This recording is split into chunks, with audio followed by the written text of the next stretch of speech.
Thomas, I have a question. You see, people have their experiences wherever they go to. You know, I've had my fair share of, you know, being a foreigner in Poland, and as a matter of fact, being dark skinned. So I want to ask you, since you came to Poland, what have been your experiences? Maybe good, maybe bad, but share me your thoughts on what are the things you have, you know, experienced in Poland. So what is it like being black in Poland? Thank you very much for that question. So, being black in Poland can be a fantastic experience, or it can be your worst nightmare, depending on how you present yourself, you know, to the public. You know, a lot of the things that people go through in life, you know, is because of how they present themselves. You know, people are victims of racism based on how they present themselves. You know, there are certain places that you go to, and this can actually expose you to racial abuse. Okay, so I'm going to use my own personal experience and another person's experience that I heard about. Okay, so let me just start with that person's experience first. So I heard about this guy that went to a club or a party, and he got talking with a Polish girl or some group of Polish girls. You know, I can't really remember exactly.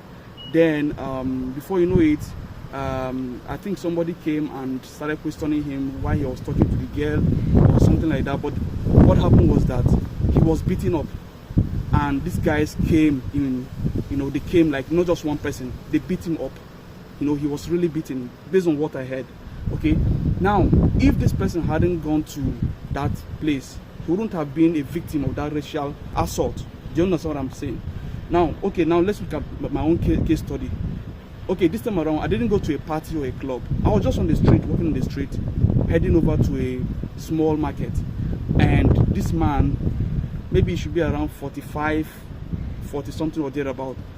He came to me and he started racially abusing me. He started calling me names like something of sort of like a black monkey, you know, something in that category. And I didn't actually do anything to him. I didn't even respond. And you know what? The man kept following me.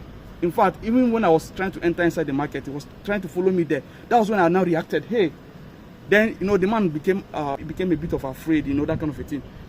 So, this is my experience in Poland, you know. And also, I can also talk about my experience in Turkey. For example, in Turkey, if you're walking on the street, somebody might just tell you, kaç saat. So, in Turkish, it means, what is the time? Kaç saat. And once you check your skin, they'll say, you're black.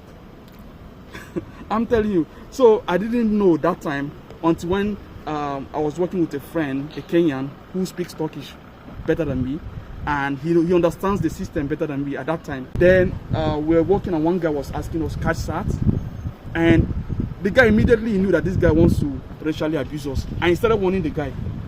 He started warning him. And you know something? I went to Ankara. The same thing happened. One guy was asking me kaç saat. I now remember what happened.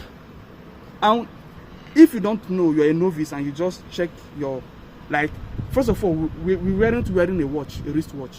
Why are you asking us what is the time? So I went to Ankara, and somebody was doing the same thing, but I already knew what it is like.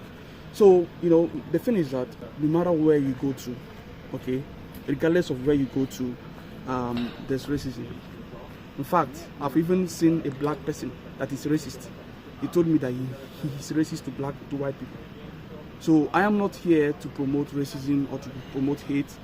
I'm a black person, and I love the white people. I love the Asians. I love everybody.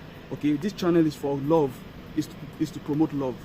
But in terms of my experience in Poland, this is a share of my experience in Poland and that of another person that I've told you about. And what I can tell you is that it depends on how you present yourself. Even me, that I didn't even present myself in the wrong way. I was just walking on the street during the daytime. Somebody came and started harassing me on the street. Now it becomes very worse when you go to the club, to the party house, all those places, and you know, being in places that you're not supposed to be, you know, can actually kind of expose you to racial assault, which I would advise, if you're in Poland, one thing that will help you in Poland or Europe or abroad is you have to mind your business. Just mind your business, go about your activities, don't respond. Even if anybody is racially abusing you, don't respond.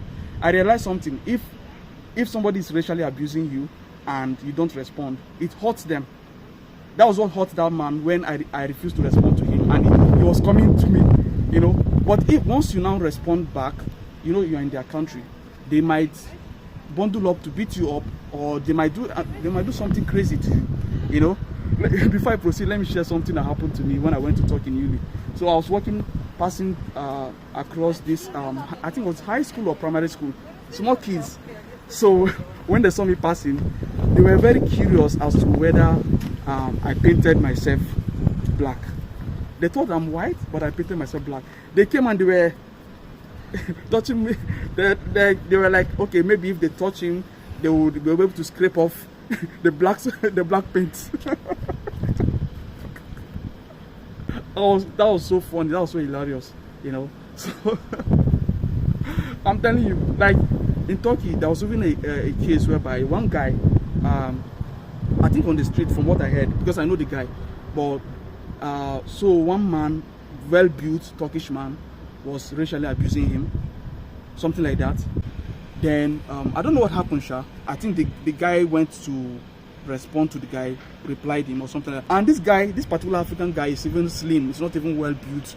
It doesn't even have the physique. So this Turkish guy took advantage of it and broke his arm. I think he carried the African guy, Kenyan guy, to hit on the ground. Then the guy fell with his, and he was even taken to the hospital. I think it was even on the news. And the guy that did the thing was nowhere to be found. I think before police came, was nowhere to be found. You know, and at the end of the day, even if they take the matter to the police, he's their citizen. They might free him somehow. When I was in Cyprus, if you hit a car, if a black person hit a car, right, like you're driving and you mistakenly hit a car, right, they would come for you. Yeah, they'll come for you. Like the way they would handle it is not the way they will handle it if their citizen hits a black man's car. So you know all these things is that you just have to behave yourself, comport yourself, and don't mind people. Because if you say because of racism and you don't come abroad, then you stay in your country now. Because somebody came to my channel and was saying that I'm saying that people should go to Lithuania to work in Lithuania. That do I know the amount of racism in that country? I was like, is your country better than Lithuania? Yeah, is your country better than Lithuania? They are Europeans, they are in Europe, and they have better opportunity than us. If our leaders were better, were good, are we going to be in the mess that we are now? No. But you have to hustle, right? And you know what brought you here. You just have to face it squarely and don't mind any disturbance around you. Like, if a dog is barking, you know something about dog, you know people are afraid of dog. I'm not afraid of dog. Whenever dog is barking, I just keep walking. In fact, if I have the chance, I'll come and touch his head and be doing like this on his head. And the dog will just go down. I'm telling you, that's the secret. That's what I found out about dogs. So you just come and be doing like this on their head, like this. It will go down, you know. So as far as you don't run away when a dog is barking, or you don't try to attack it, it won't do anything to you. That's something I observe. And you can liken this to racial abuse. When people are racially abusing you, they are looking for your trouble. They want to see the beast in you. You know, just keep the angel in you.